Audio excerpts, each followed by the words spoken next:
definitely do have a fringe in virtually every institution. And it is correct that we can't forget that. We shouldn't ignore it. I also will say that in American society, I talked about this on Twitter today, we tend to focus very heavily on the fringe. So frothing blue-haired lunatics become the representative of the left, or the craziest tweets from conservatives in a bar room at 3 a.m. are taken as representative of the right.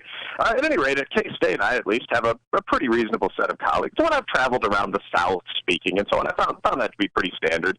Wokeness tends to be, in my experience, an upper-middle-class Caucasian phenomenon. If you look at positions on where trans prisoners should be housed, or political correctness in speech and so on. So I've been lucky enough as a black guy in the Upper South to escape a lot of that, which is something I'm fairly glad for in terms of day-to-day life.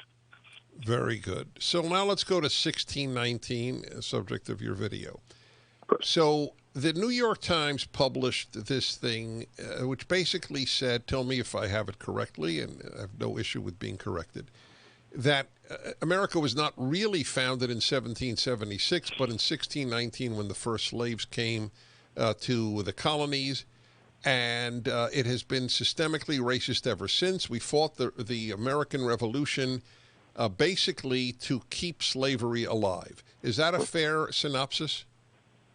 Yeah, the 1619 Project's declared goal was centering slavery at, I believe their term was the very core of the American experience, and actually challenging the original founding date of the country. I mean, their materials very explicitly read, what if we imagine this was 1619?